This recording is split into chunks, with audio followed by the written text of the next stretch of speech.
நான் சொல்லுகின்ற இந்த 10 பாயிண்ட்டை மனசில் கொள்ளுங்க. 1, வெற்றி பெறும்போது பேச வேண்டாம் என்று சொல்லுங்கள்.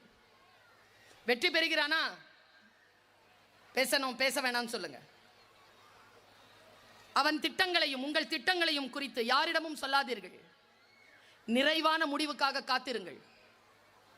3, உங்கள் மகிழ்ச்சிகளை கொண்டாடுகின்ற வகையில் யாரிடத்திலும் இதயம் இல்லை என்பதனை இன்றைக்காவது புரிந்து கொள்ளுங்கள்.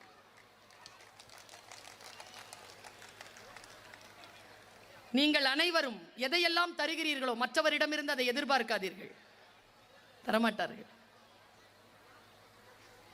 ஒவ்வொரு நாள் கண்விழிக்கும் பொழுதும் நேற்றைய விட இன்றைக்கு சிறந்த வேலை ஒன்று இருப்பதாக கருதி கொள்ளுங்கள். நான் அப்படித்தான் கருதுகிறேன். உன்னிடம் இருப்பதற்கு நீ நன்றி செலுத்தாத வரைக்கும் நீ விரும்புகின்ற ஒன்று உன்னிடத்தில் வந்து சேரவே சேராது.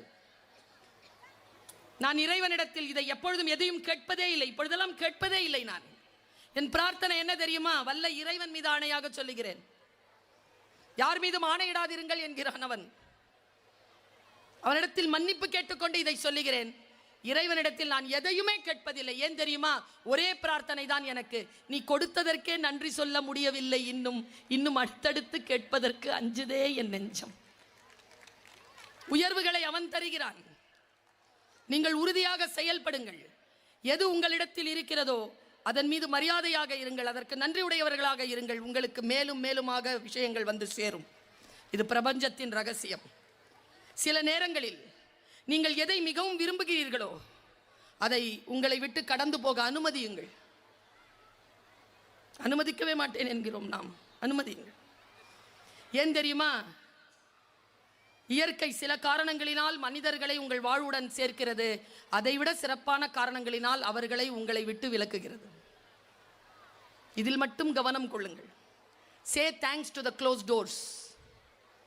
திறந்த கதவுகளுக்காக அல்ல, மூடப்பட்ட கதவுகளுக்காகவும் நன்றி சொல்லுங்கள்.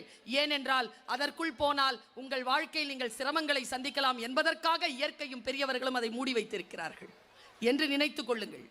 விலையை பற்றி கவலைப்படாமல் பொருட்களை வாங்க விரும்பினால் கடிகாரத்தை பற்றி கவலைப்படாமல் பணி செய்ய ஆரம்பியுங்கள். விலை பற்றி கவலையே படாமல் உங்களால் பொருட்களை வாங்குவதற்கான உயர்வு உங்களுக்கு வந்து சேரும்.